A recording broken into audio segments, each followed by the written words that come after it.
नमस्कार, मैं हूँ राजीव और मेरे साथ जुड़े हैं बाज़ार विश्लेषक शोमेश कुमार। शोमेश, बहुत स्वागत है आपका। सेंसेक्स का चार्ट हमारे सामने है और पिछले 3 दिन से लगातार लाल कैंडल्स बन रही हैं। इस हफ्ते का ये दूसरा दिन, आज गैप अप शुरुआत अच्छी हुई, काफ़ी अच्छी तेज़ी दिखी और दोपहर बाद मुनाफ़ा वसूली फिर से हावी हो गई। तो इस पूरे चार्ट को देखिए तो कहीं नहीं लगता कि बाज़ार कहीं रिकवरी के मूड में है। लेकिन जिस तरह से निचले स्तरों से थोड़ा-सा एक सुबह काफ़ी अच्छी शुरुआत मिली और साथ में चारों तरफ हल्ला मचा कि हाँ, चलो अब शायद लड़ाई बंद होने की तरफ है। ट्रंप साहब भी अब लड़ाई बंद करने की बात कर रहे हैं, ईरान भी शायद सहमत होता हुआ दिख रहा है, बाज़ार खुश हो गया। लेकिन दोपहर तक ये खुशी जो है वो सिमट गई। तो ये मतलब मुनाफ़ा वसूली थी या क्या था? मुनाफ़ा वसूली किसको मुनाफ़ा मिला होगा इस बाज़ार में कि मुनाफ़ा वसूली आ गई होगी इसमें? अभी रात में बोलेंगे ना महाराज 1-2 बजे के बीच में, स्पीच है ना उनका। और बाकी तो जानती ही हैं, एक पलटू कुमार यहाँ है, दूसरे पलटू कुमार यूएस में, इसलिए कहना मुश्किल है कि फिर पलट ना जाए। फिलहाल मार्केट देखिए, इसका ये इंडिकेटर बैरोमीटर है ही नहीं, 2 ही बैरोमीटर हैं। पहला स्ट्रेट ऑफ हॉर्मुज़ ओपन होता है कि नहीं, और दूसरा ब्रेंट आता है कि नहीं 92 के नीचे, या जो भी था लेवल देख लेंगे उसको। उसके अलावा अभी तो कोई 100 के ऊपर बैरोमीटर ही है। नहीं है। हाँ? अभी तो 100 के ऊपर ही है ब्रेंट। हाँ, इसलिए कोई वैसा कॉन्फिडेंस ले नहीं सकते। अब इस जी। बीच में हो क्या सकता है, एक पॉसिबिलिटी ये है कि थोड़ी शॉर्ट स्क्वीज़ हो सकती है, बिकॉज़ बहुत ज़्यादा हैमरिंग हो गई है। तो वो देख कहाँ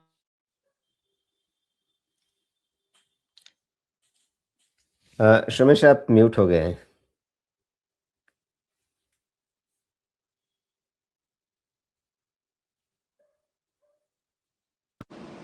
सॉरी, जी, मेरा माइक म्यूट हो गया था।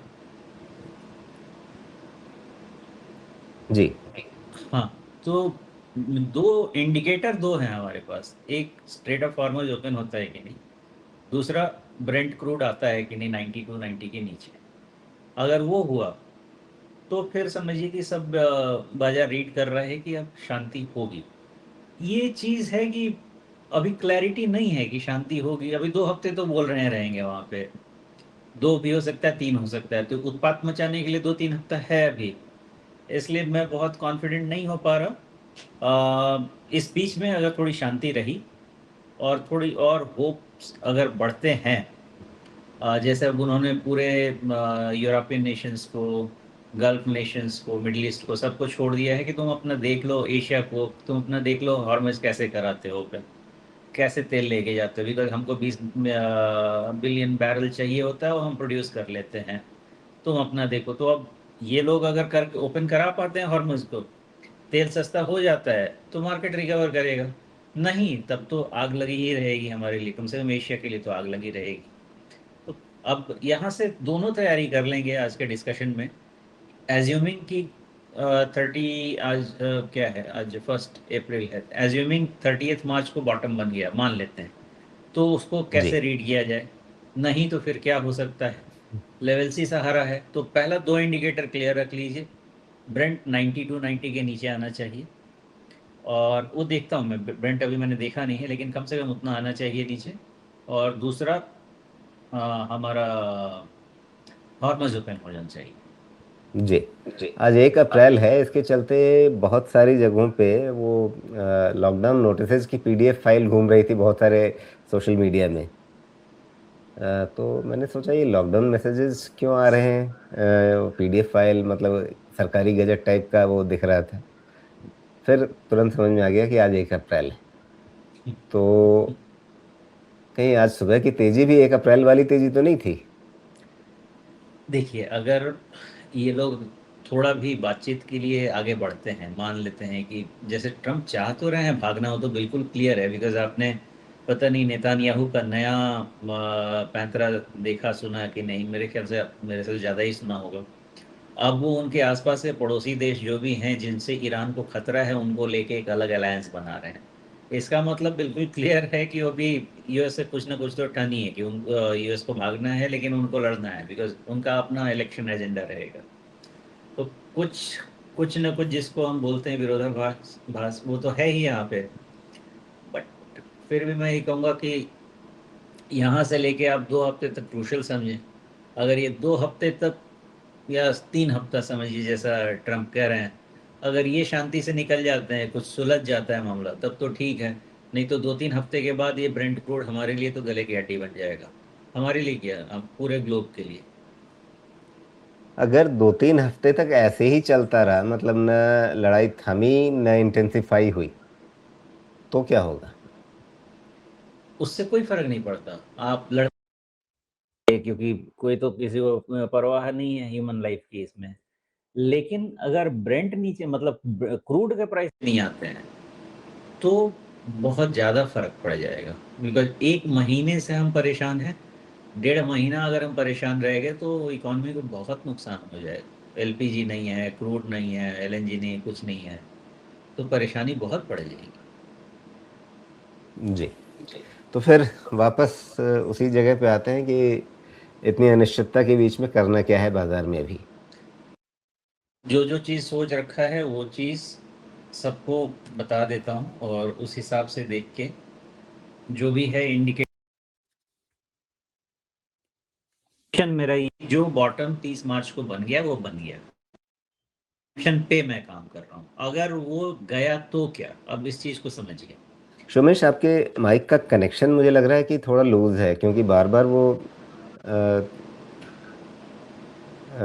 आपकी माइक जो है वो बीच-बीच में फ्लिप हो रही है। अच्छा, कनेक्शन कट रहा है क्या? हाँ, बीच में कभी-कभी। पता नहीं, देखते हैं दूसरा वाला लगा, शायद कोई अगर इश्यू हो तो।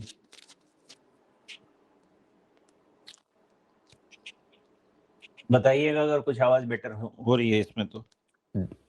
जी, ठीक है। क्योंकि हेलो? हाँ, तो जी। हाँ, मैं कहाँ था? तो पहला अज़म्पशन मेरा ये है कि 30 मार्च के जो बॉटम हैं, वो होल्ड करने चाहिए, ठीक है? नहीं भी होल्ड करता है तो क्या होना चाहिए? देखिए निफ्टी में 22,000 के आसपास सपोर्ट अच्छा निकल के आता है, ओके? और बैंक निफ्टी में 50,000 से 48,000 के रेंज में सपोर्ट अच्छा निकल के आता है। तो इसको ध्यान में हमेशा रखिए। पहला अगर 30 मार्च को का बॉटम रह गया तो बहुत सुंदर, उसमें कोई दिक्कत नहीं। दूसरा मान लेते हैं कि ये फॉल्स मूवमेंट भी है जो 30 मार्च और 1 अप्रैल वाला हो जाता है और रात में जब ट्रम्प का स्पीच होता है तो वहाँ से फिर से अगर मान लीजिए कि बाजार में प्रॉब्लम अगर खड़ी हो गई जस्ट इन केस, तो क्या? तब भी आप 22,000 के आसपास वॉच करें। हो सकता है 100-200 पॉइंट ऊपर नीचे का दिक्कत, उसको इग्नोर कर दीजिए। बैंक निफ्टी को 48-50,000 के लिए वॉच कीजिए। ये अगर ये रह गया, इसका मतलब ये है कि रिवर्सल्स पॉसिबल हैं यहाँ से, हैं? चांसेस हैं। लेकिन उसको समझने के लिए अब ऊपर वाली बात समझिए। इसको स्टेप बाय स्टेप कंफर्म करेंगे और पहले कंफर्म करेंगे निफ्टी को, ठीक है? तो निफ्टी में जो हमको पहली चीज़ देखनी है कि 23,100 के ऊपर क्लोज़ होती है या नहीं होती है निफ्टी। अगर 23,100 के ऊपर निफ्टी क्लोज़ होती है, तो शायद यहाँ से होप बिल्ड होगा शुरू। और जो ये होप बिल्ड होना शुरू होगा, ये होप 23,000 मे बी 700 से लेके 850 तक, जो कि फिर मैं रिट्रेसमेंट पे जाऊँगा। और ये रिट्रेसमेंट असम्पशन ये है मेरा कि 30 मार्च का लो होल्ड कर जाता है। तो अब जब ऊपर 23,100 के ऊपर बंद हुआ तो नेक्स्ट हर्डल आपका 20 डीएम है जो कि 23,500 600 आएगा। उसके बाद हर्डल आएंगे 23,700 से 850 तक, ये रेंज यहाँ तक के बाउंस पॉसिबल हैं on the back of short covering, okay? Provided 22,000 के आसपास का निफ्टी सपोर्ट रह जाता है और 50-48,000 के रेंज का बैंक निफ्टी का सपोर्ट रह जाता है। चैलेंज क्या है? चैलेंज है कि यहाँ पर जो रेंज लेवल मैंने बताया वहाँ पर रेजिस्टेंस फेस करेगा। फेस करने के बाद अब आप वहाँ पे थोड़ा अपने आप को लाइट करना चाहते हैं, जिसको बोलते हैं ड्राई पाउडर क्रिएट करना, वो सब करना है कर लीजिए। वेट करना है 24,000 के ऊपर क्लोज होने का, वेरी इंपॉर्टेंट। 24,000 के ऊपर क्लोज होना बहुत ज़रूरी है, और जिस दिन 24,000 के ऊपर क्लोज होना शुरू हो गया, मेरा एजम्पशन ये होगा कि जहाँ से वॉर रिलेटेड फॉल शुरू हुई थी वहाँ तक रिट्रेस हो जाएगा। लेकिन उसके लिए ज़रूरी है 24,000 के ऊपर निफ्टी का क्लोज होना, और जब तक 24,000 के ऊपर निफ्टी का क्लोज नहीं होता है, तब तक कोई भी रैली कहीं से भी फिजल आउट हो सकती है। इस चीज़ का खास ध्यान रखिएगा। अब इसी चीज़ को निफ्टी निफ्टी हो गया, अब इसी चीज़ को हमको बैंक निफ्टी में भी समझना है। तो निफ्टी के ये लेवल्स ध्यान रखिएगा, और मोस्ट लाइकली ये काम कर जाने चाहिए, ठीक है। अब इसी पे हम आ जाते हैं बैंक निफ्टी पे। बैंक निफ्टी में आप समझें कि 53,000 के ऊपर अगर क्लोज ले लिया बैंक निफ्टी, तो फिर ये शॉर्ट कवरिंग ज़्यादा हो, और ये शॉर्ट कवरिंग 20 डीएमए तो छोड़ दीजिए, ये शॉर्ट कवरिंग में भी 55,500 के आसपास तक जा, सॉरी 55,000 क्या कह रहा हूँ मैं, हाँ, पहला 54,500 वहाँ तक जो रिट्रेसमेंट वाला लेवल है, एंड देन 55,500। अब 55,500 वाले लेवल को बहुत अच्छे से समझिए। 55,500 वाला लेवल वो है जो निफ्टी का कॉरेस्पॉन्डिंग लेवल 24,000 वाला है। तो ये दो बेंचमार्क ऐसे हैं जिनको बहुत क्लोजली वॉच कीजिए, मैं भी वॉच करूंगा, क्योंकि जिस दिन ये हो गया, मेरा एजम्पशन होगा कि चीजें फिर ठीक होनी शुरू होंगी, और जब तक नहीं होगा तब तक ये तकलीफ बाकी है। जी। अच्छा, अभी जब आपने कहा ना कि जहाँ से लड़ाई शुरू हुई वहाँ से रिवर्सल, अब मैं देख रहा था कि ये 200 मूविंग एवरेज की लाइन देख लीजिए, और जहाँ जो लड़ाई शुरू होने के बाद से जो ब्रेकडाउन है वो यहीं से है। तो ये 200 मूविंग एवरेज के पास से इस तरह का एक बड़ा ब्रेकडाउन, और अभी तक वो चल ही रहा है। मतलब इस ट्रेंड को आप देख करके नहीं कह सकते। रोज-रोज हम ट्रम्प साहब का एक बयान सुनते हैं, लड़ाई बंद हो गई, दूसरा बयान सुनते हैं कि नहीं, अभी हम वहाँ 50,000 सैनिक भेज रहे हैं।